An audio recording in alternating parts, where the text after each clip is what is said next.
What is it that these professors do when they're not teaching? And so you had here in the entrance example, including some of the research from Professor Wendy Wood, but it's not just behavioral science. We have leadership and talking about careers, etc., etc. So this is the end of the introduction. Now it is my great, great pleasure, and I must say really this from the bottom of my heart. We've been working on this for more than a year to introduce the keynote speaker of tonight, Wendy Wood. Wendy Wood is a psychologist by training. She studied at the University of Illinois and the University of Massachusetts. She was first a professor at the University of Texas A&M, moved to Duke University, and since 2009, she's at the University of Southern California in sunny Los Angeles. And yet she agreed to come here to see us in Paris. And what is remarkable about her is, many things. Not just that she's the world expert on habits and gender, but she has done so many wonderful things, being the president of the Society for Personality, being an editor of many journals, and so on and so on. But I don't want to make you wait longer, so please join me in welcoming warmly Professor Wood here to the podium.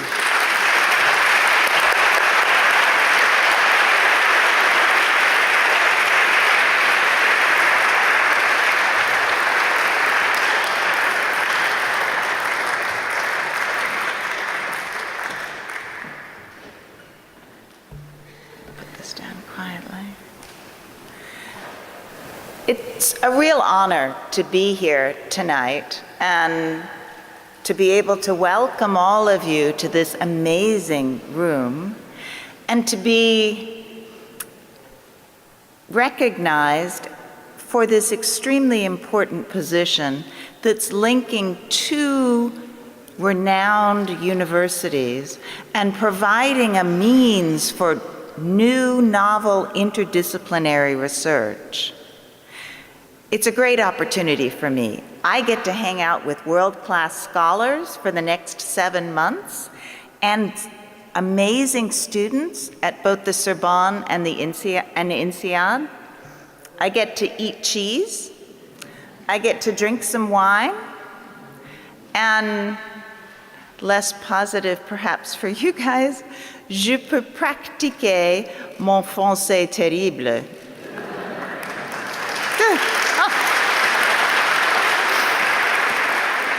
Thank you, that was kind. I've been studying habits, as Pierre said, for the last 3 decades, trying to understand exactly what they are. And tonight I'm going to share that information with you. I'm going to provide you with the latest insights on what habits are and how to change them. And this is useful knowledge for all of us as individual people, but also in our careers and our professions. It's useful to understand people's habits. We all know that we have habits, right? You try to change your behavior, and then you end up falling back into doing what you did before, and you're not exactly sure why a lot of the time. And this is characteristic of habits. Habits are somewhat of an enigma. So we know when we're making decisions, right? We make decisions clearly. We know when we're having feelings, but we don't know always when we're acting on habit. Habits are, in a way, invisible to us. They're invisible even to the person who's acting, but they have profound effects on our behavior. One of the tricks to understanding habits that you'll see is that mostly you won't recognize when you are acting on habit. And I'll illustrate that throughout the talk. I will give you 3 keys, though, to understanding what your habits are, 3 insights. And at the end of the talk, there will be a short test. to see if you learn them. Not really, but maybe. So look out for the keys, pay attention, and see what you learn.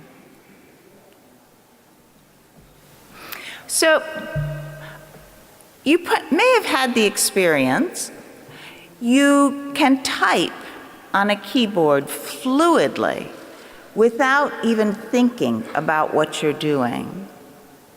But if I asked you to list the keys on the second row of the keyboard, you might not be able to do it. I can't. This is an example of a disconnect between our behavior and what we know, what we do and what we think. And this is typical of habits. If you've ever tried to describe to a child how to tie a shoelace, you know it's just much easier to show them. It's easier to do it. That feels fluid. Explaining gets clunky. Because again, there's a disconnect between what we know about what we're doing and what we're actually doing. You might also have a habit to drive your car, and I bet you do the same thing when you get in the car every time. Put your seatbelt on, look in the rearview mirror, put your key down or put it in the ignition, maybe put your foot on the brake. You do it without thinking, but if I asked you, what are you doing when you get in the car each time? You'd have to think and puzzle about it and maybe not even be exactly sure that what you're telling me is correct. This is characteristic, this is distinctive of habits, this separation between knowing and doing. And it arises because of the way our brains are organized. The human brain didn't evolve all in one piece, but instead it developed over time, with each system building on other systems and functions. And the systems talk to each other, fortunately, but each also functions somewhat separately. And habits are part of a system that's called the basal ganglia and the striatum. And you can see it's embedded way within our neural networks. We can see the basal ganglia at work when we put people in scanners, fMRI scanners, and have them do habit tasks. This is the part of the brain that lights up, that is activated when people are acting on habit. When people are making decisions, doing thoughtful things, other parts of the brain light up. And that's one of the ways we know that habits are a relatively separate system from thought and from consciousness. When I started this research area many years ago, one of the first questions we tried to figure out is, well, are habits just sort of trivial things like typing? Or are they part of our lives more generally? And to answer this question, what we did is we had people wear watches. And the watches beeped once an hour. And when the watches beeped, people had to report what they were thinking and what they were doing, and also how often they had done that thing in the past. And what we found is that about 43% of what all of us do every day, we are repeating on a regular basis in the same context. This is a huge amount of repetition, much more so than most of us realize. And the reason we don't realize it is because when people are acting this way, in this highly repetitive way, they're not thinking about what they're doing. So 43% of what we do every day, we repeat in the same context without thinking much about it. And there's a wide range of behaviors that we found that people do like this. So, grooming activities in the morning, okay, that probably doesn't surprise anyone. Going to sleep at night, waking up in the morning, these are all habits, repeated activities. Using the internet, transit, biking, walking, getting places. Working on the job. Employers don't want to hear this. 43% people are working, repeating what they've done before and not thinking a whole lot about what they're doing. It's automatic. They're acting habitually. The same thing is true for studying, eating, and even socializing. Now, a lot of what we do during the day is also very thoughtful. That leaves 57% where we're actually making decisions. So you might be deciding, what restaurant am I going to go to tonight? And you're making a conscious, thoughtful decision. That's not acting on habit. That's something very different. Or you might be trying to figure out how to explain to someone something that will be difficult for them to hear. That's also a very conscious decision, and that's not a habit. But 43% of our behavior is habitual, and we're doing it without thinking. And the failure to recognize this has led to some of the biggest mistakes in public health campaigns. So let me give you an example. Fruit and vegetables. How much are we supposed to consume? Well, according to, can people hear this? Yes? No? Now you can? No. Okay, I'm staying back here. Okay, so 5 a day for better health. According to researchers in the early 90s, people were not eating enough fruits and vegetables. This project started in California, was picked up by the National Cancer Institute, and then the World Health Organization. And the argument is we should be eating more. The World Health Organization says we should be eating 400 grams of fruit and vegetables every day, which is about 5 servings. It's just the same message.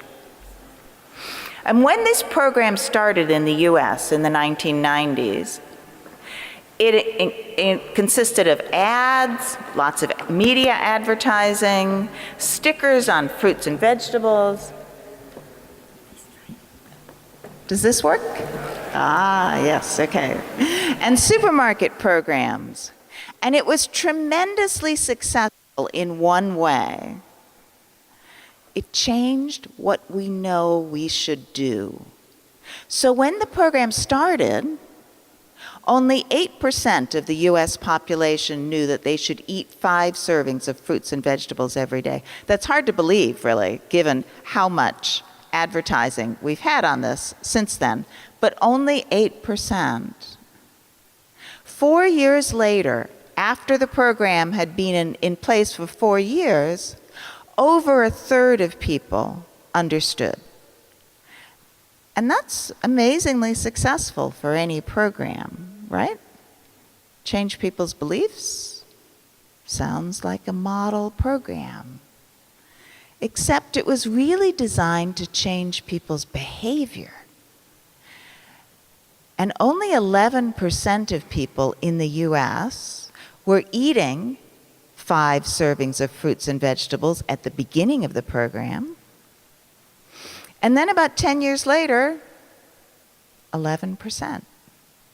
So it was not having any effect on people's behavior. And the Center for Disease Control figured this out, and they decided that they had to change something. So they thought, well, maybe it's the limit, right? Let's tell people eat as much as you can. It doesn't have to be just 5 servings. Fruit and veggies more matters. And they started a new program in 2009, and since then, consumption has decreased further. Why is this? Well, they didn't take into account that what we eat is very habitual. They thought that we are acting on our knowledge, what we know we should do, and if we were all rational, sure, that's what we'd be doing. But we're not. Eating is habitual. We tend to buy the same sorts of things in the grocery store each week. We tend to eat at the same times of day. We tend to eat the same sorts of things at each meal. Now, sometimes we eat novel, different things, but 43% is repeated. And it's very hard to change something that is that habitual.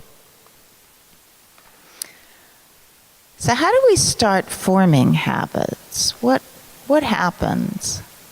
Well, when I moved to Southern California, I didn't drive much at all. I was a pretty scared driver. And actually the first few days that I went to my job, I talked my lovely husband into driving me, but he wasn't willing to do that for the rest of the time I was there. So I had to figure it out. And I was stressed, and I spent a lot of time working through maps and figuring out routes and how long it would take and what the traffic would be like. And I learned very quickly that traffic is always horrible. It doesn't matter what you plan. But I was planning how to get there. After about 3 months, it was a very different experience. After about 3 months, I had a habit. I'd get up in the morning, I'd take a shower, I'd check the time, I'd have some coffee, I'd get in my car, and I'd do just what I'd always done before. And it was not stressful. In fact, I didn't even think about it. I just did it. It took me many months, really. I mean, 3 months is not a short amount of time. Many months of struggling with this for a bit before it became a habit. But with the repetition, that became automatic. And cognitively, at a cognitive level, this is what we mean by a habit. So if you have a habit to run first thing in the morning when you get up, if you're a jogger, good for you. When you wake up and you see the time, the first thing that's going to come to mind is, put on my running shoes. Now, we're not automatons. You don't have to do that.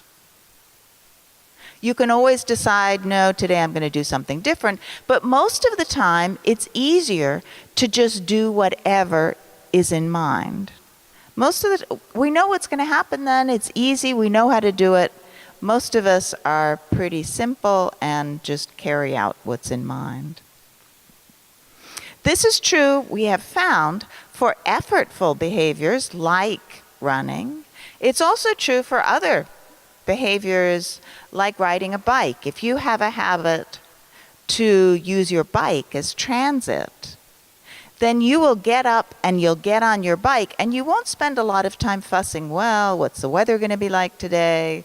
Well, maybe I should take the car. Am I going to stop by a grocery store, have a package to carry? You just get on your bike and go.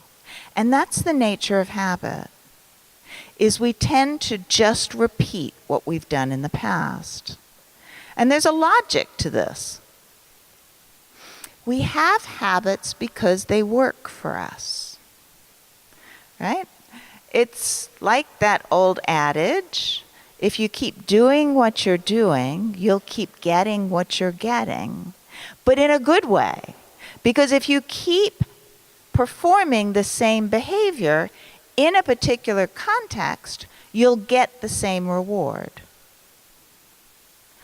I got to work. And that's the logic of habits. Habits are a sort of a shortcut. They're a shortcut that we use to reduce our need to make decisions, They make us very efficient. They're not always accurate, they're not always the right decision, but most of the time they are, because they form through repetition. You have to repeatedly get that reward in order for habits to form.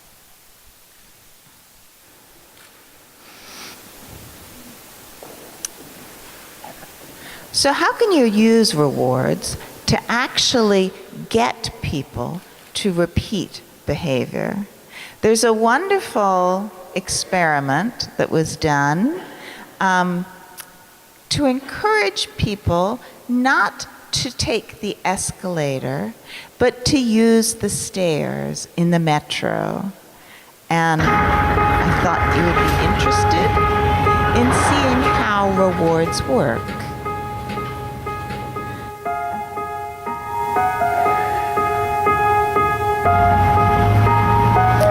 See, the metro starts off with everyone on the escalator. Makes sense? That's what usually happens.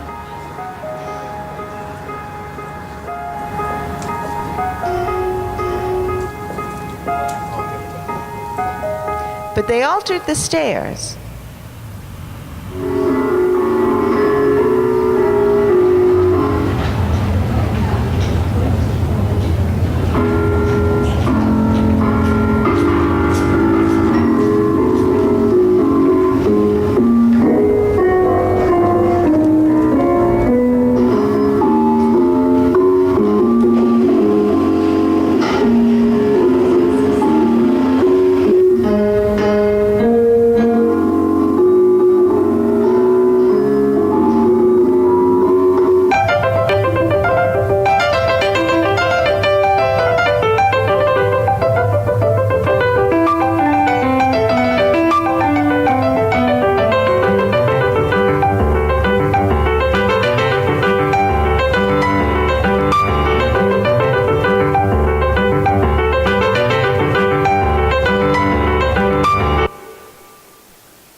So rewards get us to do things we wouldn't otherwise do.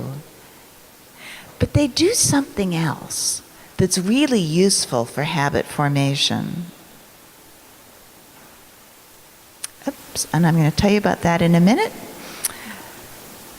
Let me first tell you that when a behavior is rewarded, the first thing that happens is you repeat the behavior again. Rewards get us. They're the reason why we repeat behavior. And this is January. It's the month of New Year's resolutions. About 40% of us make New Year's resolutions each year. Yeah? Few people did. Notoriously bad. We are notoriously bad at keeping those resolutions.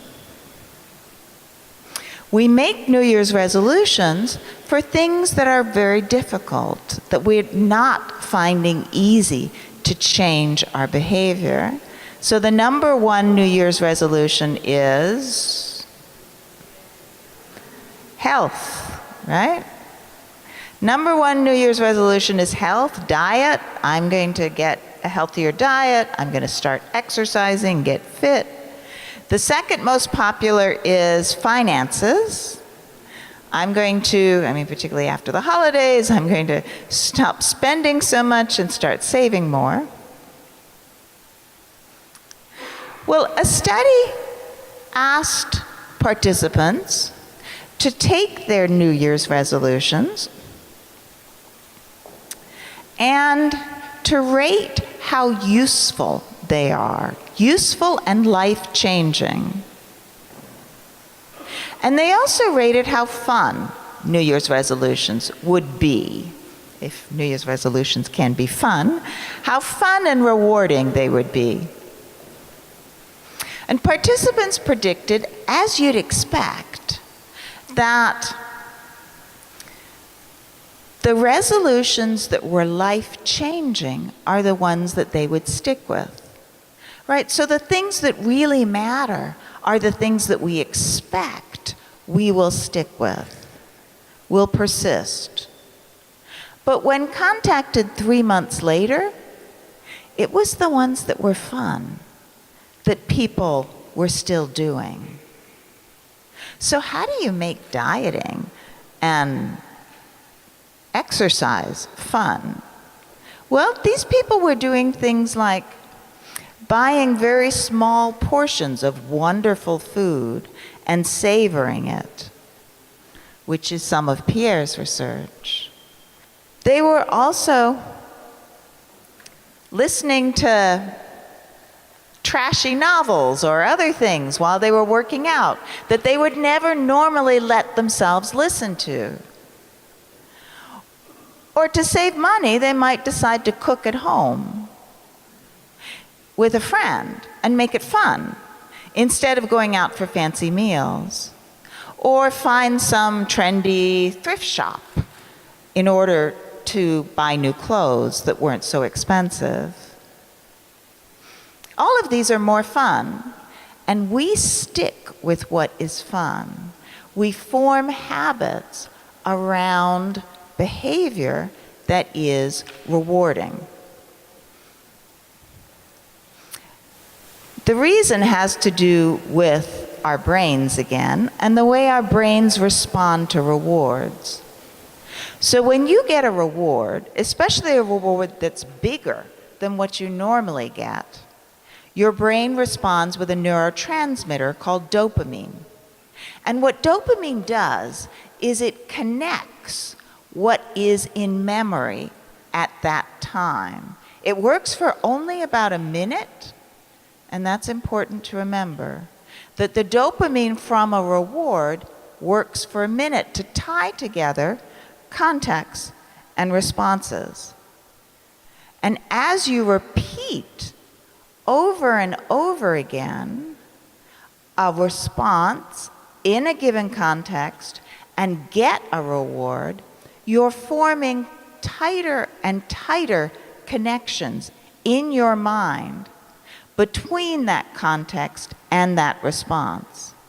And that's what makes habits so hard to change.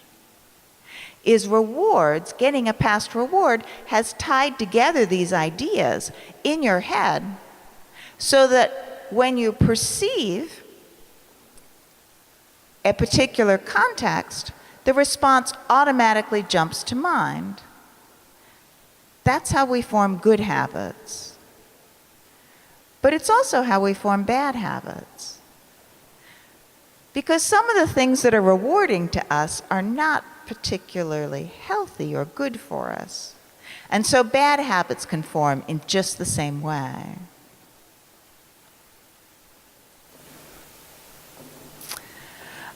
A trick, though, these are our bad habits. A trick, though, is that once that knot has formed in our heads, once that connection has been made between context and response, so we have a really strong habit, it doesn't much matter if we learn something new. The response still comes to mind. It doesn't much matter if the reward isn't there this time. The response still comes to mind. And I illustrated this in some research with David Neal, who is here in the audience. He's a longtime collaborator. We decamped to the local movie cinema, and we gave people bags of popcorn to eat. Now, unbeknownst to them, some got stale popcorn, and it was very stale. It had been sitting in our lab room for a week in a plastic bag. So you can imagine what it tasted like. Others got fresh popcorn that had just been popped. We had them rate. We had the people in the cinema who got the popcorn, we had them rate how much they liked the popcorn. And they rated it on a 7-point scale, 1 to 7. where 1 is really dislike, it's nasty. 7 is delicious, tastes great. As you can see, no one liked any of the popcorn all that much. But they really hated the stale popcorn. They disliked it, and they told us they disliked it. We had them rate a bunch of movie trailers, and then we collected the bags of popcorn to see how much they actually ate. And this is the percentage of the bags that they actually ate while they were watching the movie trailers. And here again, you can see the first bar is stale popcorn, second bar is fresh popcorn. They're acting pretty rationally. They're eating more of the fresh popcorn than the stale. And that's what you'd expect. They hate the stale popcorn. But this is only people who said that they don't often eat popcorn in the movie theater. These are the people who don't have habits to eat popcorn in the cinema. When we looked at how much people ate who had habits to eat popcorn in the cinema, you can see that they were chowing down, and it didn't matter whether popcorn was stale or fresh, they ate the same amount. So they're telling us they don't like it, but they're eating it.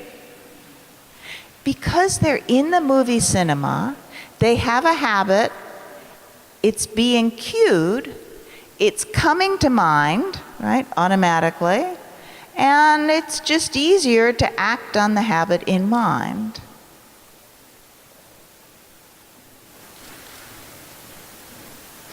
Okay, so what this demonstrates is that once habits form, getting a reward, what you know, what you think, your decisions, aren't all that important in whether you perform the behavior. There's again a disconnect between what we're doing and what we're thinking. We tend to act on habit while thinking about other things, and certainly not about the taste of the popcorn for these habitual popcorn eaters. This is all part of the separate neural system associated with habit, that our habits are guiding our behavior, but not necessarily in a way that's closely tied to conscious thought. So you might wonder, okay, so contexts get tied to responses, rewards are important in making that connection. So how do you control habits once they've formed? And we know this. We've seen this in our lifetime happening. It is one of the big success stories in public health, and that is stopping smoking. We have cut the prevalence of smoking at least in half across the developed world in the last 50 years. And this is a graph that shows all the ways the US government tried to control smoking. You can see we learned early on in the 1950s that smoking was bad for us, but that didn't have much effect. It took adding taxes, it took bans on smoking in public places, it took removing point of purchase advertising. What is that?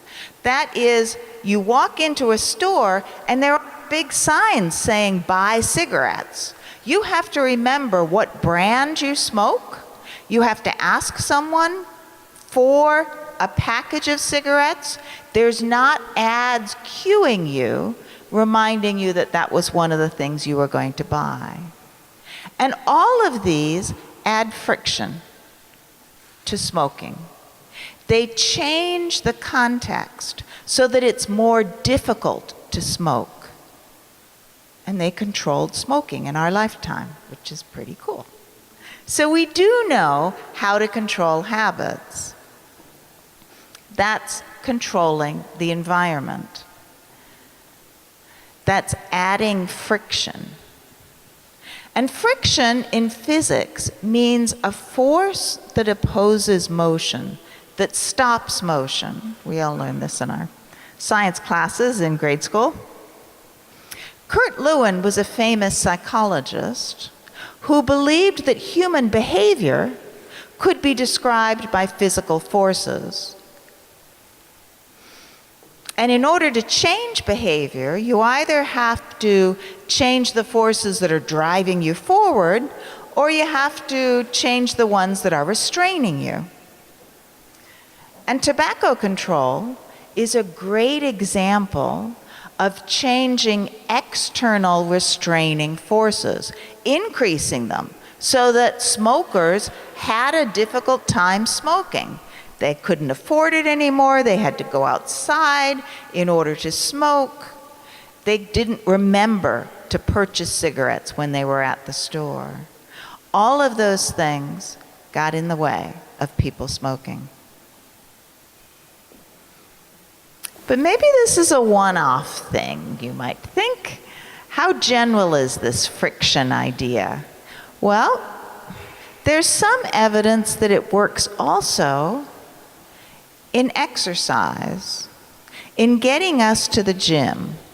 If I asked you, what gets people to work out? You'd probably say something to do with their willpower, their motivation, right? We see people in the gym lifting weights and we think, oh, great, they have super willpower. But we now have ways of studying their behavior that are separate from studying what people say and what people believe. And that is, we carry cell phones. And your cell phone is being tracked all the time. You probably know this unless you've turned it off. And those data go somewhere. Some enterprising researchers looked at how far people travel when they go to a gym. And they're really looking at cell phones, right? How far cell phones travel when they go to a gym. Across 2 months last year. And what they found was very interesting. So if your trip to a gym, and all the gyms were geocoded, so they knew where the buildings that were gyms were, and these were all gyms that people had to sign up to. They were membership gyms. If you travel about 6 kilometers to your gym, you're likely on average to go 5 or more times a month. If you travel around 8 kilometers, you go once a month. I think those data are amazing because it suggests that there's about a 2-kilometer difference between having an exercise habit and not.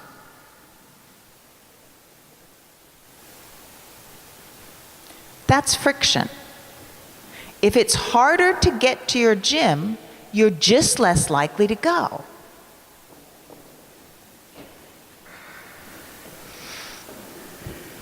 And we're exposed to low friction environments all the time. Marketers understand this phenomenon well.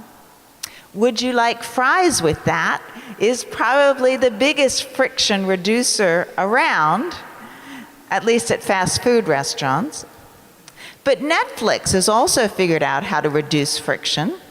Through its autoplay mechanism. You can turn it off, by the way.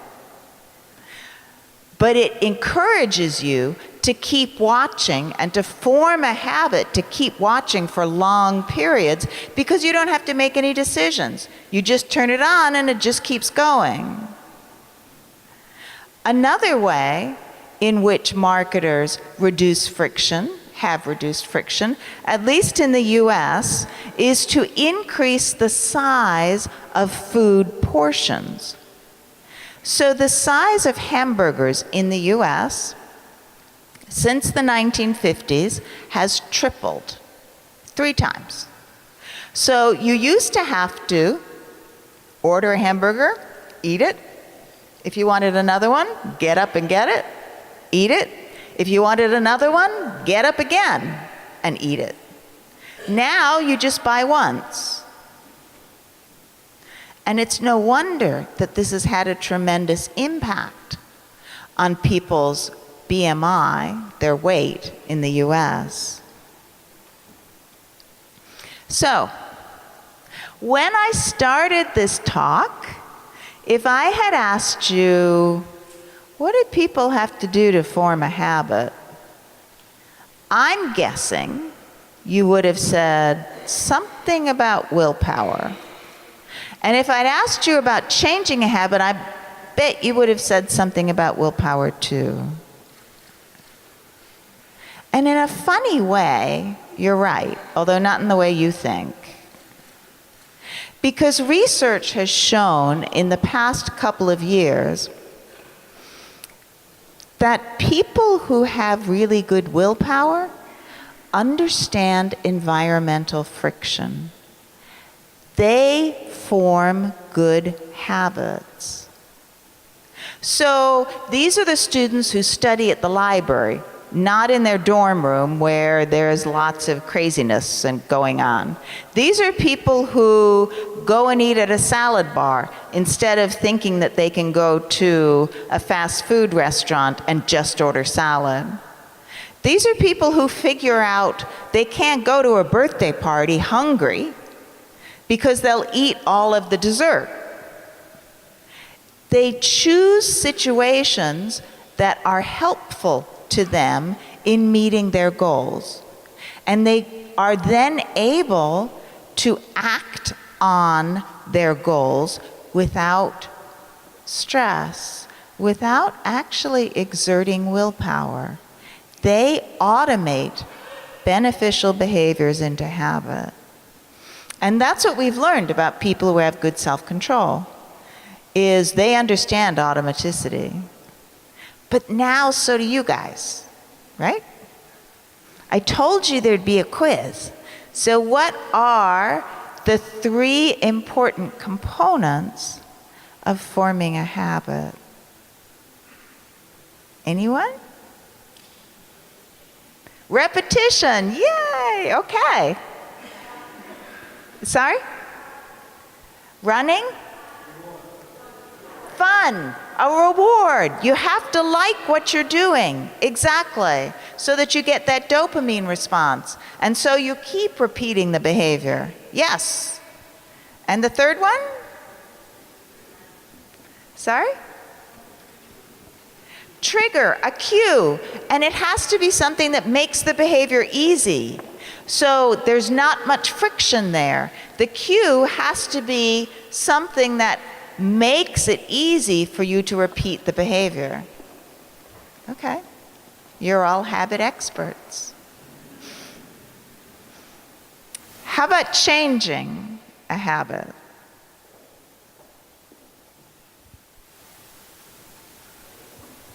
So, same, yes, adding friction.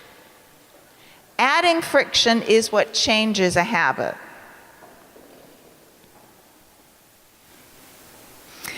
And if you don't pay attention to the impact of environmental cues, you end up in some really ridiculous situations, like this one, where you're kind of doing the right thing, but only sort of.